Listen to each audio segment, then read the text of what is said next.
This is a video in the series of videos I'm making for a course I teach at ASU, PHI 328, History of Ancient Philosophy.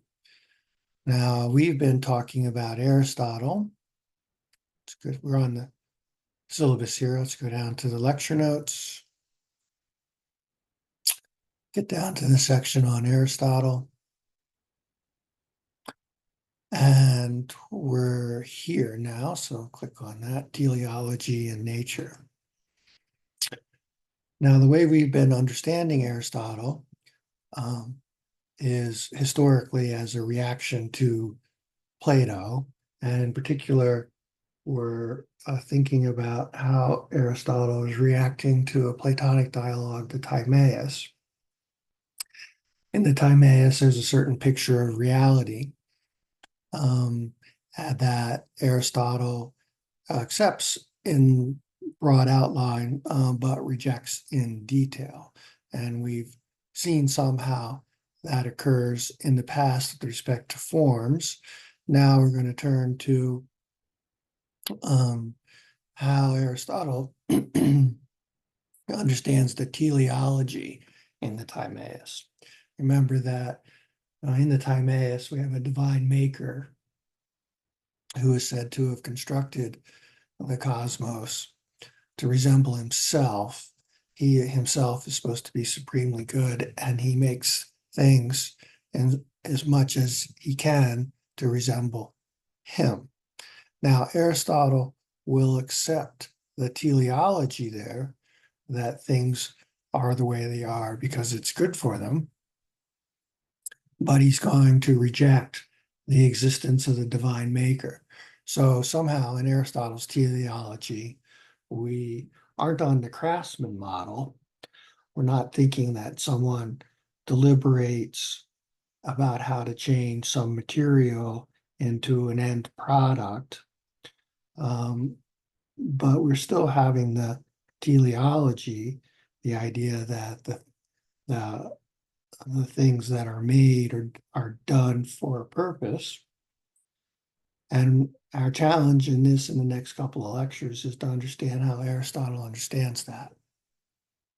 And it's a complicated thing in Aristotle, at least in part because it takes us to a kind of way of looking at things that Aristotle shares with Plato, but not so much with us anymore. Now we can build to Aristotle's understanding by looking at a certain passage in Plato's Phaedo in which Socrates complains about Anaxagoras. Now, Anaxagoras, he was someone we very briefly touched on in the pre-Socratic section.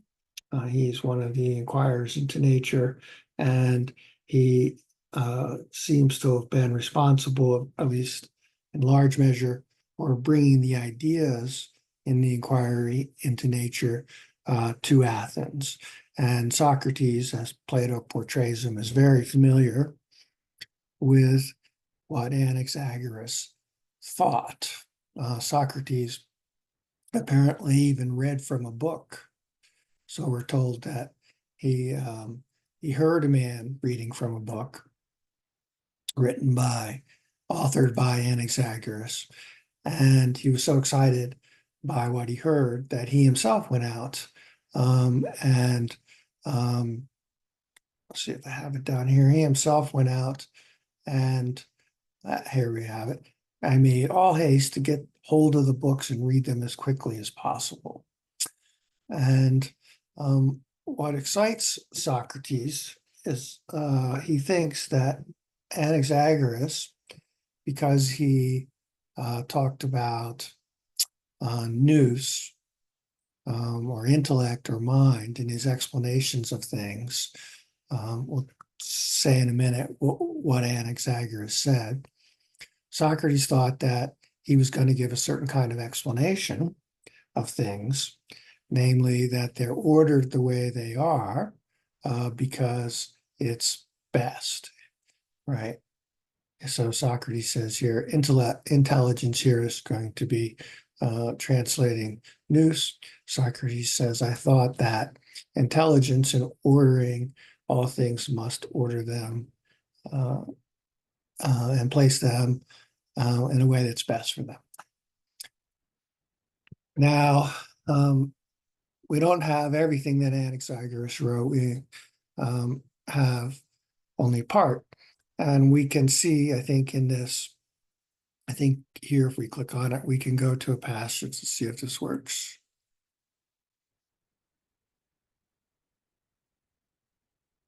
Yeah. So here we have some things that Anaxagoras said. And you can see here he's talking about mind or intellect or nous. Here's the Greek word in his explanations of things. But what it seems that he has nous do, has mind do, is kind of stir things up in a certain way, kind of bring kind of motion to things. And then as a result of this, the things settle in certain kinds of patterns. And so what Anaxagoras would do to explain why Socrates is sitting in jail is talk about, according to Socrates, he would talk about his bones and sinews having become a certain way. And Socrates complains about this. He says that's a kind of bait and switch on Anaxagoras's part. Anaxagoras seems to the explanation he gives for things in the world seems as if he would be doing the following with respect to Socrates, saying that Socrates has a mind and he does whatever he does with his mind. But then when Anaxagoras goes to explain why Socrates is sitting in jail, he doesn't mention the true causes. He doesn't mention Socrates' mind and Socrates thinking that it would be better for him to remain in jail. Instead, he talks about bones and sinews and other sorts of things being situated in a certain way. And Socrates, he thinks this is absurd, and that the true cause, as he puts it down here, is that after the Athenians decided it was better to condemn me, and for this reason it seemed best to me to sit here and more right to remain and endure whatever penalty they ordered. This all occurs in a passage in which Socrates is setting out his intellectual biography, the kinds of intellectual interests he had before, as Plato makes him describe the matter, before he turns to the forms. And so I guess the thing we want to take away from this is how Socrates, as Plato's portraying him here, how Socrates understands Anaxagoras. He understands him to admit or to think that Socrates does whatever he does with his intelligence. And this is going to mean roughly that Socrates thinks about the alternatives that he faces and does the one that he thinks is best. That Anaxagoras thinks that Socrates acts with his mind, but then in his explanations doesn't make the mind do any work. And Socrates thinks this is absurd. And then, of course, he doesn't follow up on it, right? He's explaining here his disappointment in past thinkers and why this led him to his present interest in the forms. Now,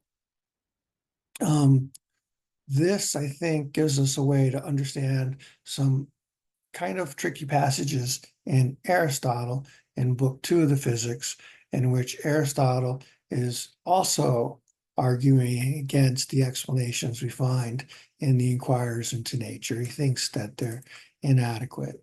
But he takes this a step further than Socrates. Aristotle thinks that these accounts eliminate what he calls the force something in nature.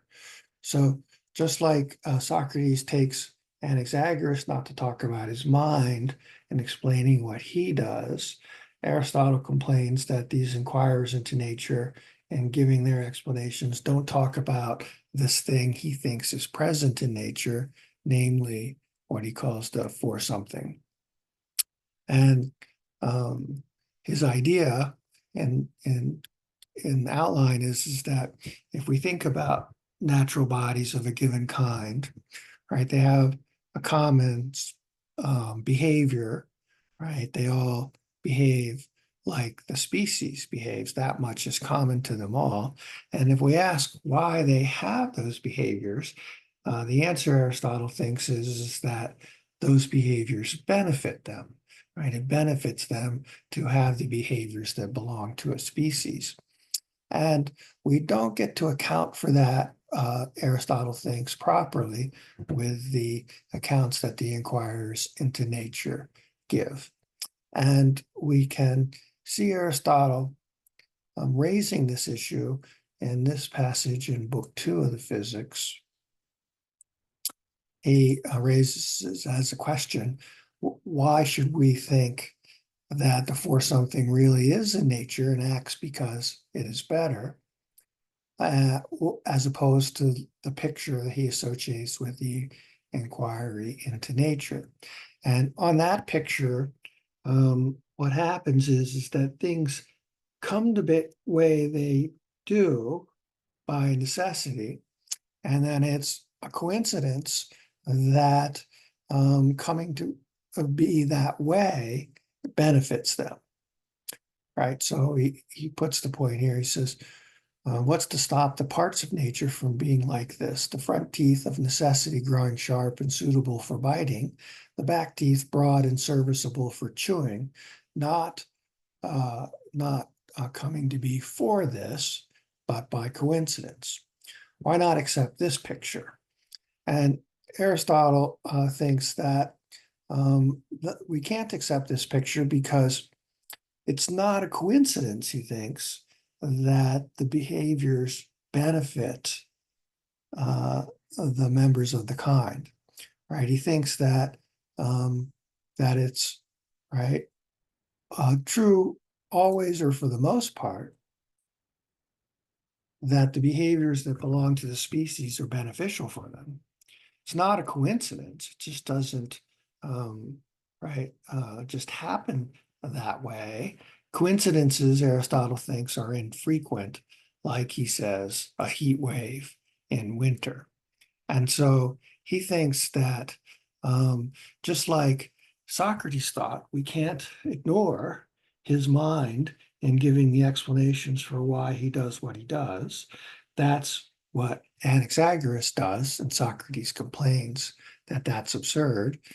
Aristotle's making a more general point that we also cannot ignore the for something in nature. We need that to somehow explain why it is that natural bodies develop in the way they do. For example, in animals that have teeth, that they might develop in a certain way, that the front teeth, for example, in some animals turn out to be sharp, and that's for biting. And biting is being able to bite things is beneficial for them, helps them survive. And the back teeth being broad and serviceable for chewing, same sort of reasoning. And this we see happening over and over again. There are these specific behaviors and they're beneficial. And because they happen over and over again, they are not coincidences. And hence Aristotle concludes that we must explain the connection. And just like Socrates thought we needed a mind to explain why he does what he does, Aristotle wants to say we need the for something to explain why nature behaves in the way it does. Now, this, to Aristotle's satisfaction, at any rate, shows us that the for something is there. It's in natural bodies, but it doesn't show how. And what we need to try to understand is how Aristotle thinks this works. We've seen in a prior lecture that Aristotle thinks that natural bodies are forms in matter, and that we have the specific behaviors because the forms are specific organizations of the matter. And now we got to see the connection between these organizations and the benefit the behavior brings. That's what we don't yet have.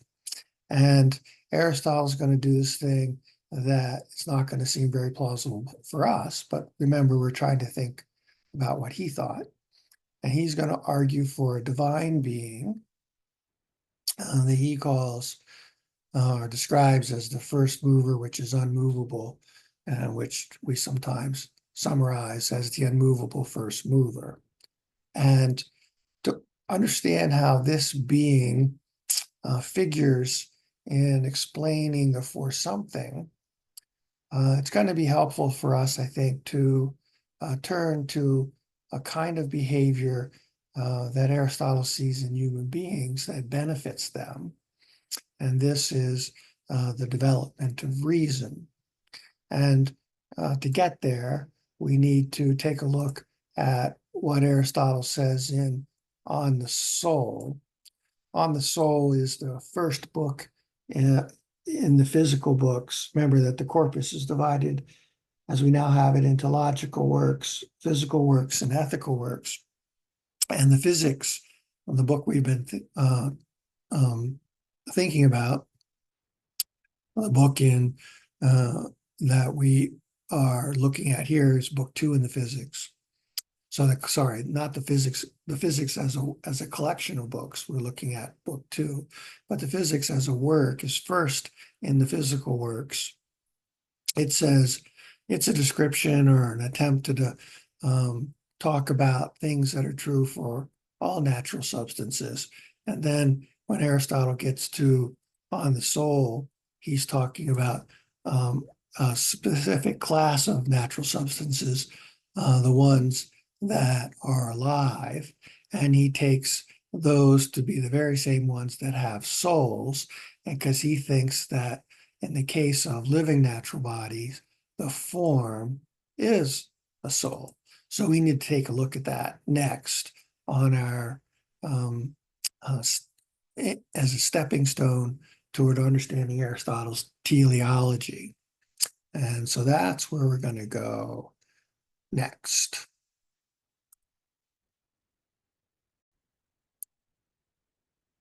Okay, so let's then go to the discussion on the soul. Used a little icon here to get there.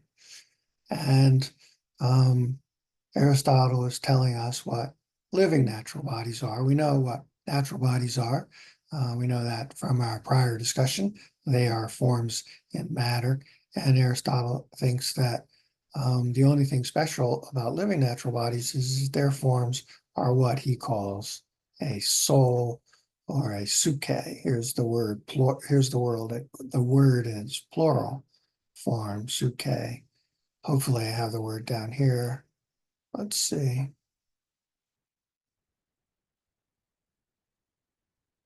Nope. But I'll add it later.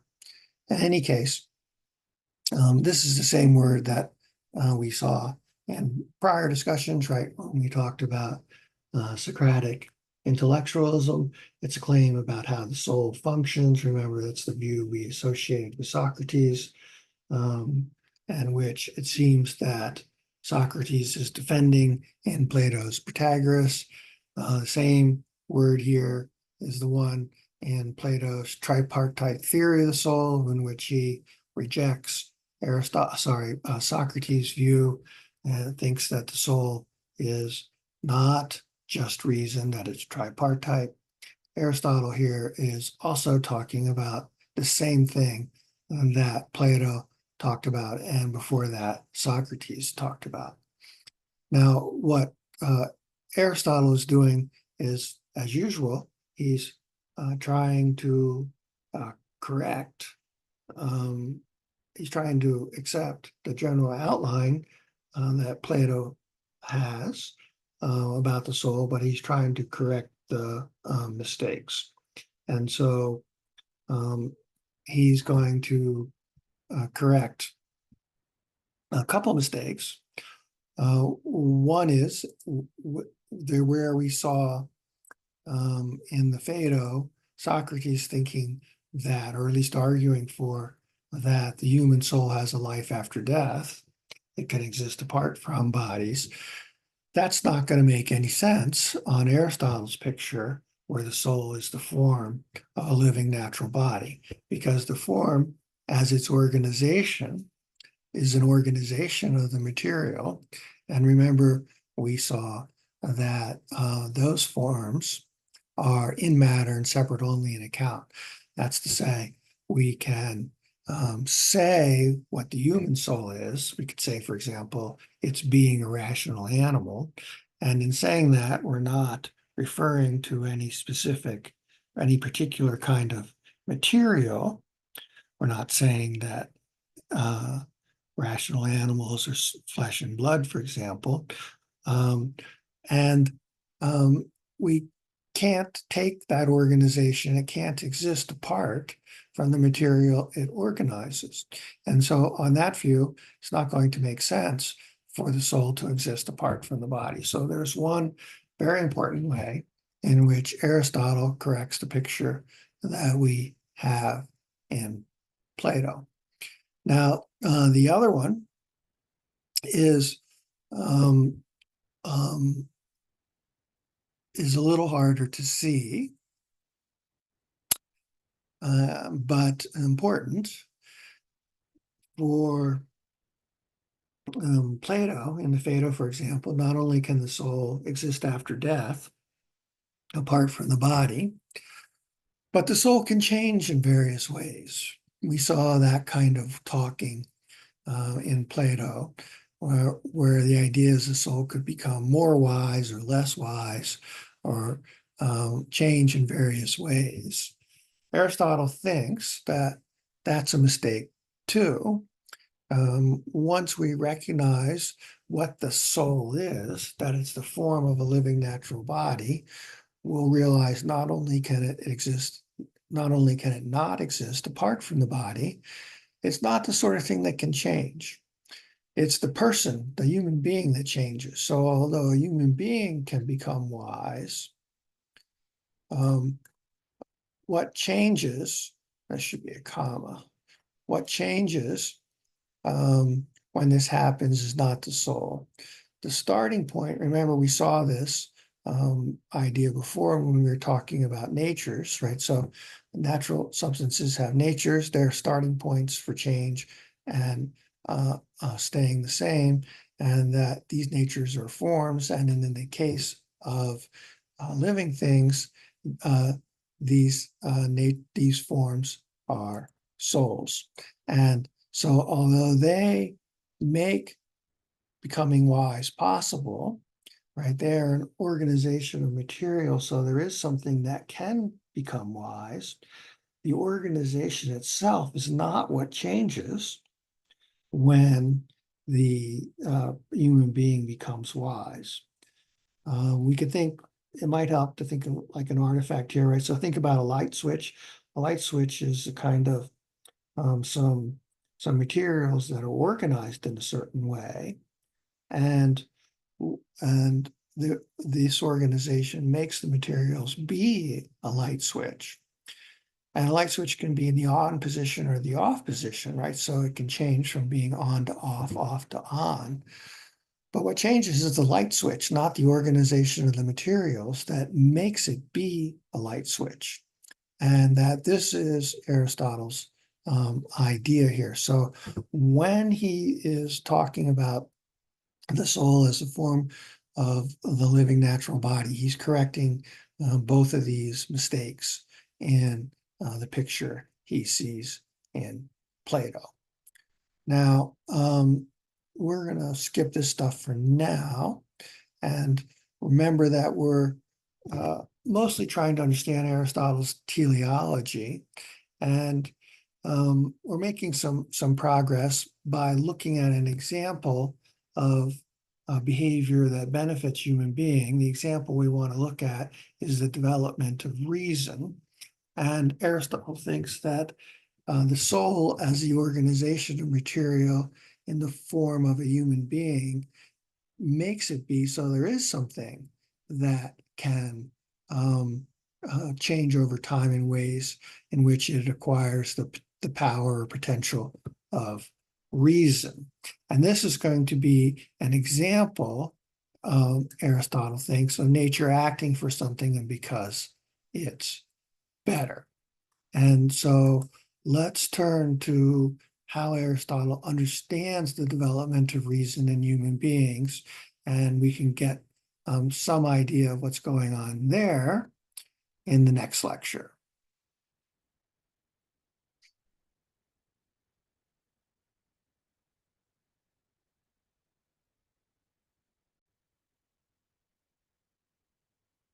Okay, so Aristotle thinks, as I was saying, that human beings, as they develop, they acquire a certain ability that he calls reason. And this happens in a natural process that he calls induction. Now, again, here we can see another instance of Aristotle correcting the picture in Plato, right? So in Plato, it looks like reason is something you're born with. On the picture that we have in the Phaedo, for example, when human beings are born into a body, what happens? Sorry, when the human soul is born into a body, the soul comes with reason as part of it, but the idea is supposed to be that we because of the difficulties we have being in a body, we tend to take on the concerns of caring for the body, and we don't exercise our what he thinks of as our reason in doing that. And it has to be the case that slowly over time we exert control over ourselves and make our actions be the result of reason as opposed to the habits we've gotten into to take care of the body. Now, Aristotle thinks that that this is a mistake, that reason is a power we acquire over time as a human being, and it happens in a causal process he calls induction, and here we have the Greek word. And so this is going to mean, which is a little surprising from our point of view, that Aristotle's not going to think that children have the power of reason. And neither, of course, do non-human animals. So our pets, no matter how sophisticated their behavior, it's not generated, according to Aristotle, by them engaging in what he calls reason. Now we'll think a little bit about what's going on there in a second, but let's look at the process in which reason is generated. So Aristotle is describing it over here in the posterior analytics. Remember, the posterior analytics is a work in the logical works where Aristotle is talking about demonstration. And we have this passage where he describes how we acquire reason. We need to have reason in order to grasp demonstrations. And we get reason, he thinks, in a process that begins with perception and then somehow moves on to memory. And then, and then from memory, something that he calls experience. Right, here's the Greek word empiria, which sounds a little bit like empirical, and it, of course, is the root of that word. And then after experience, we get reason. Now, it's easy to misunderstand what experience is here in this process. I think largely because we don't use the word reason in quite the way Aristotle and Plato before him did.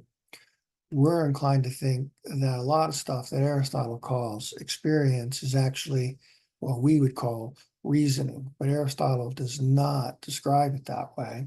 He doesn't think that it amounts to reasoning. And so one thing we can need to be careful not to do is to think that we derive somehow, right, infer the knowledge that constitutes reason from experience. That's not what's going on, because inference is a power of reason for Aristotle. We don't yet have that power when we have experience. And so we need to be careful about that. And we can maybe clear this up a little bit by thinking about how our experience would contribute to us knowing something that we learn in a geometry class, for example. Right, so in a geometry class, we might be given a proof that the interior angles sum to two right angles. And of course, as a proof, there'll be premises, and then from this premise, we'll deduce a conclusion. And the conclusion will be that the interior angles sum to 180 degrees or two right angles. Now, in grasping this argument, it's not clear that we're thinking that the evidence for any of the premises consists in experiences. We've all maybe have had experiences when we were children with looking at or touching toy triangles, right? And it may be that we need to have these experiences to have the concepts that are in the premises in the proof. But the experiences themselves are not evidence for these premises. And so it's that kind of relation in which experience stands to reason in the process of induction. It's not evidence for the knowledge that belongs to reason, but it's necessary in the sense that somehow from our experiences, according to Aristotle, we get the concepts that we have when we have reason. Now, we can maybe see a little bit more about this by looking at a passage in Aristotle's Metaphysics, where he gives an example to illustrate the difference between experience and two things, what he calls art and knowledge. These translations here for techne and episteme, they can be a little confusing. It's pretty standard to do them as art and knowledge. The main idea here is about something that Aristotle describes as grasping universals. We don't do it in experience. We do it in art and knowledge. And we do it in art and knowledge because we have the power of reason. And if we're not doing it in experience, because in experience, we're not exercising our reasoning ability. And so he talks about two kinds of doctors that were present in antiquity. There were practitioners, and then there were theorists. And the practitioners got their ability to diagnose and treat disease from experience. And this gives them the ability to make various judgments. He gives an example here. And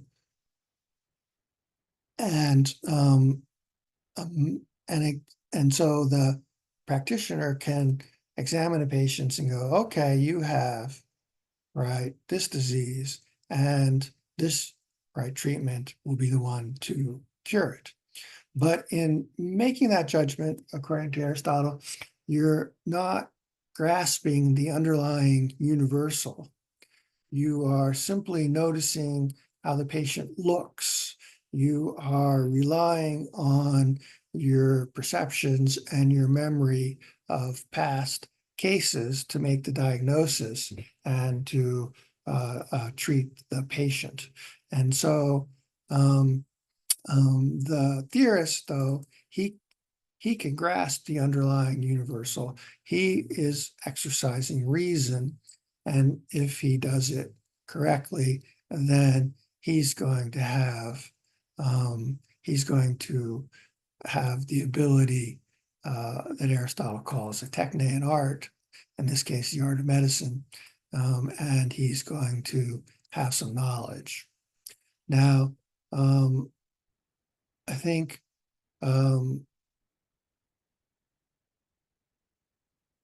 this is the Aristotle's idea, and I think that helps us understand why he thinks children don't have reason, right? They make sophisticated, they look like they make what we would call a choice, and in various situations, and it looks like they bring reason to bear to make those choices. But Aristotle thinks it's not a choice, and it's not reason. It's just that they are operating with experience, and eventually, as they become adults, these experiences will give them the concepts that are necessary for having reason. And once we get reason, this Aristotle thinks makes us better, right? We're better able to live because Aristotle thinks we have the ability to grasp the underlying universals, which tell us how things are, and that we have knowledge. Okay, so where we are now is we can see that the development of reason, that the soul in a human being as a form and organization of the matter is for this behavior, the development of reason, and other behaviors that define the species, because it's better, right? That's Aristotle's idea.